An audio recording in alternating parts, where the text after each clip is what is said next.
nañ waxtaanee benn actualité boo xam ne démb ba léegi xam ngeen ne coow juddu na wala boog bi ñu téere bi génnee muy l'ouvrage de Cheikh Yérim Seck la polémique qui enfle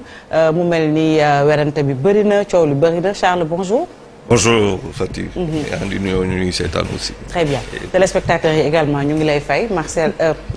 Marcel ba tey benn la Malick mun nañ dugg dans le vif du sujet avec suñu jàngatu tey bi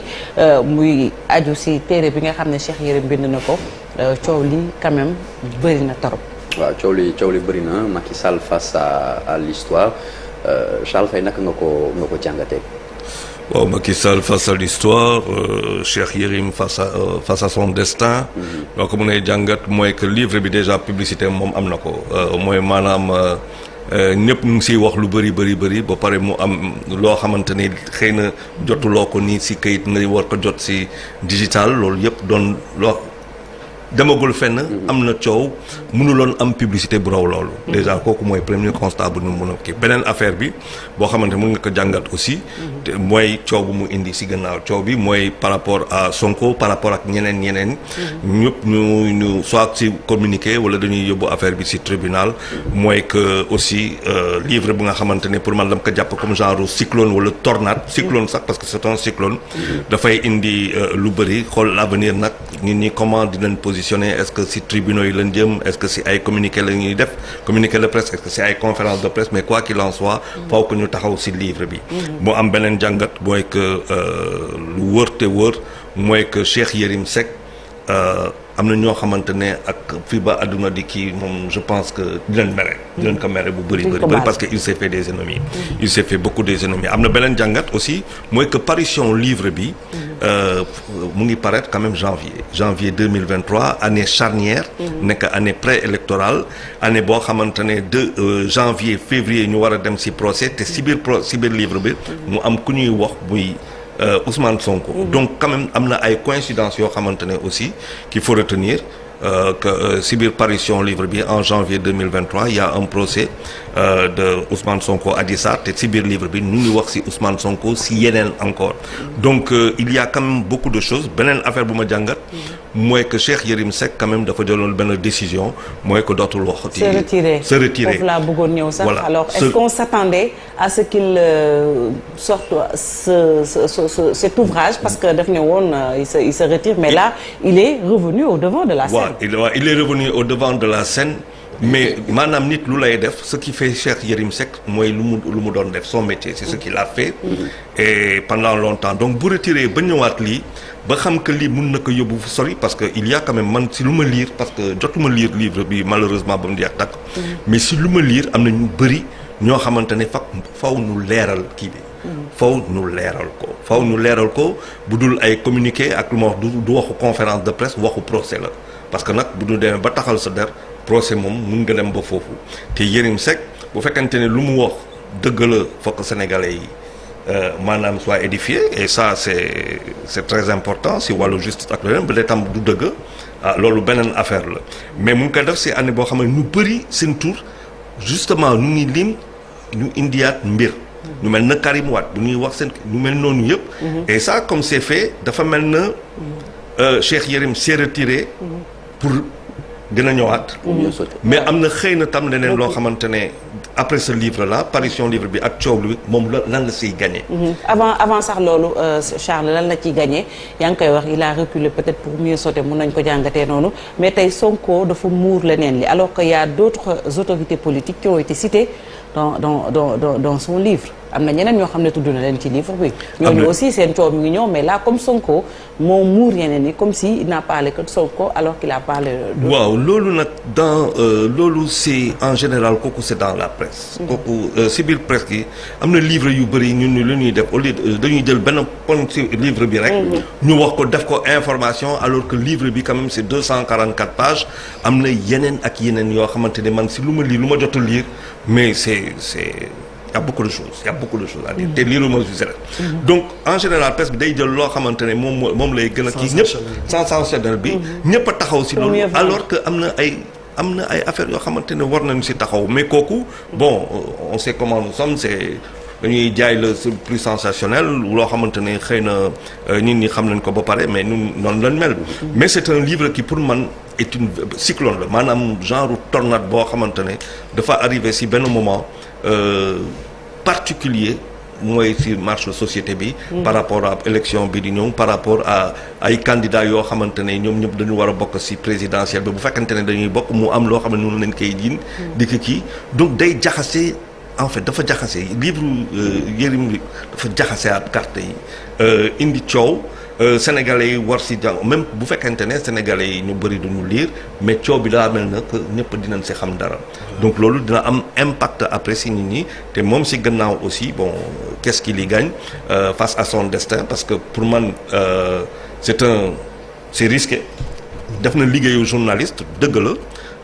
fouillé parce que boo xoolee bu baax il a passé son temps base de données amoon na ko ci ay informations yu mu dugal am na base de données bu taxaw mais bu ñu xoolee ba buy dem ba di citer yenn journalistes yu mel ne Jean-Pierre Correa par rapport à un papier boo xamante ne daf ko defoon sur le discours du président 31 décembre nga xam ne livre bi donc tam ci fan yi rek la jeex ci fan yi la ko jeexal donc c'est un livre bien calculé mais à risque et pas defe naa pas pour moom rek mais pour beaucoup de personnes. Les risques. Alors risques yi lan la. risques yi mooy que tey. et pour moom et pour ñi mu cité. waaw parce que lan mooy xew lii yëpp dañ koy wax ñu ne bon communiqué de presse conférence de presse mu nen c'est pas possible tey moom boo xoolee livre bi ak lu ñu ci wax ci biir ou alors le président de la République. bon ñuy wax corruption bon ñuy wax gouvernance ñu wax lu bëri bu fekkante ne dara xewu fii waa se poser des questions sur notre pays donc ça veut dire que Sénégal fu mu toll nii avec tout ce qui a été dit en principe ou Yérim Seck am na benn vingtaine dizaine de procès yoo xamante ne il va devoir faire face à tous ces procès là et kooku vérité war fa génn mais faaw que mu am benn exigence mu nekk exigence d'abord des autorités mu nekk parce que ñoom luñ jiin lu bëri ñoom la si biir mu am koo xamante ne il est de l'opposition foog mu leeral mbir gi et Yérim Seck a à charge pour lui indi ay preuves dans une année préélectorale dafa am ay dëkk yoo xamante ne réew yoo xamante ne lii bu amoon mais ça veut dire instant bi c'est le branle-bas foulé mais Sénégal comme on dit dañuy toog di coow mais kii y a des exigences tey les Sénégalais doivent être exigeants livre bi lu mu génn faaw que nit ñi taxaw ci pour dire les choses pour s'expliquer mbaa dem devant les tribunaux. alors tax ma ne c'est un cyclone. Charles man fu may ñëw moo di ni tey maanaam livre œuvre intellectuelle la te pour nga mun ko attaquer il faut que nga jàng ko lire ko mais ñu ci bari duñu dugg ci maanaam fond bi.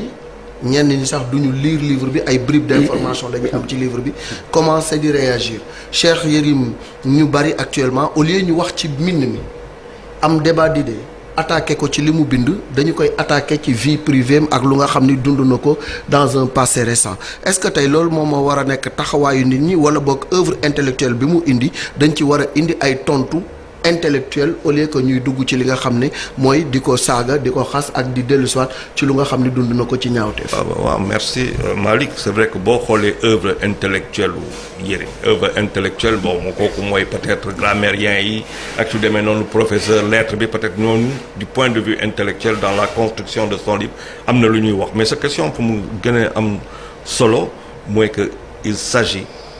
d'expliquer maanaam vie wu Yérim loo xamante ne daf ko fi concerné moom am na fu mu jaar yoon dal koom mu am loo xamante ne ñu teg ko koom il est quitte avec la société ci affaire boobu moom il ne s'agit pas de vie privée ñu mu attaqué dañu nekk ay nit public ñii am lu ñuy laaj lu ñu bëgg ñii am lu ñu yor di ko gérer c'est sur des faits moom il est sur des faits attaqué wul nit ñi si biir seen maanaam pour attaquer leen noonu kii c'est parce que c'est des hommes publics et ñii dañuy gérer donc il faut aller sur ça et rester sur ça tey boo lire livre bi képp koo xamante ne moom Yérim attaque nga xool livre bi nga lire ko lu ngay njëkk a def bu fekkante ne am na lu mu wax ci yow lu ngay njëkk a def da ngay jël livre bi jox ko say avocat et puis ils font le travail ils font le reste moo mun nga communiquer mun nga def lépp mais il y a des accusations ci biir yoo xamante ne elles sont très grave te réew dañu arrivé tey ci Sénégal où dafa am benn demande sociale très très très forte mu am fii ñu ngi gis ay augmentation yoo xamante ne ñu ngi koy teg ci kaw nit ñi dans le cadre de l'électricité ci biir kii parce que état foog mu dem di uti xaalis pour gën a gérer mais bu fekkente ne tout ça est en train d'être fait pour que Yérim wala yeneen livre ñëw di won que le pays dafa am benn gabegie wala benn gestion ak corruption bu doy waar avec des pratiques yoo xamante ne elles sont répréhensibles par l'État par la justice te dara defuñu ko mooy que sénégalais yi dootuñu comprendre donc réponse bi Malick c'est pas en attaquant Yérim Seck parce que dans sa vie privée maanaam lu mu fi defoon pare na si ak justice fay na borom fay na ko et par respect ne serait-ce que par respect pour une autre personne koo xamante ne kooku xale la suñu doom la dañ ko war a respecter dañ ko war a protéger et c'est là aussi ngay dem ba di gis la maturité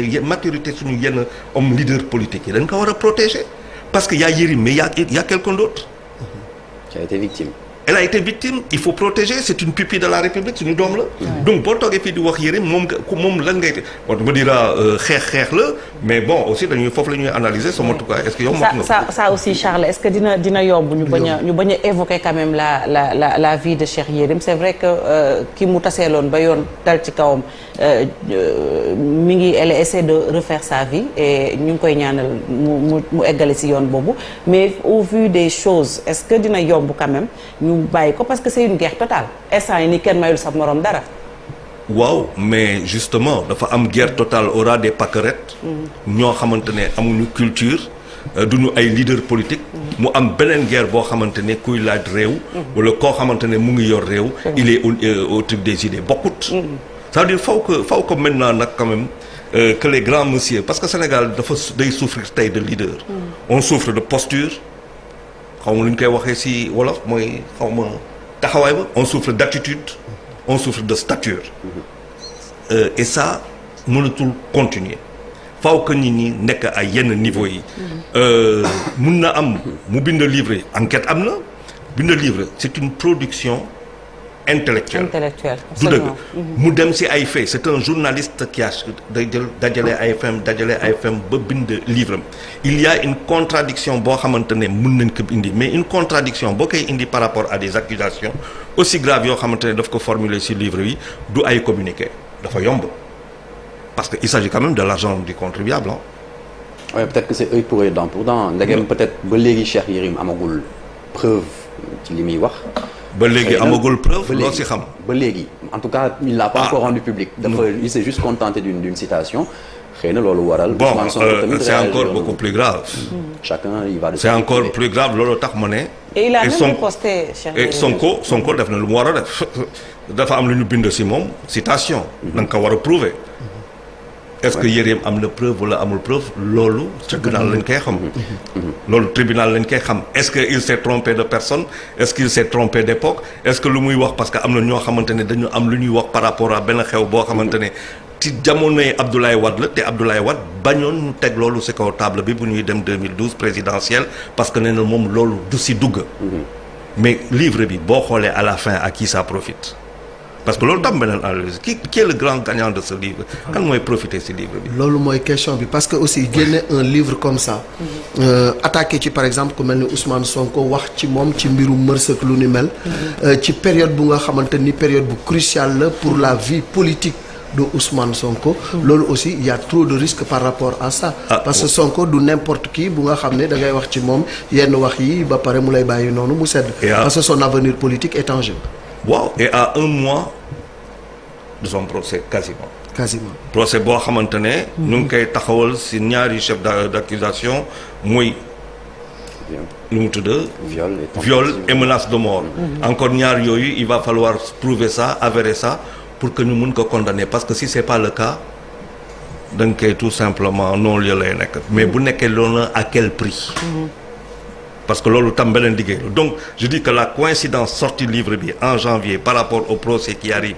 ci biir tout ça il faut voir kan mooy gagner ci biir mbir gi mais ça doit être les Sénégalais. Oui. parce que faaw que ñu def en sorte et loolu mooy suñu liggéey ñun journaliste non pas de prendre parti pris pour Cheikh Yérim Seck parce que ñoo bokk pour corporation non pas de prendre position pour Ousmane Sonko on n'est pas là pour ça et encore moins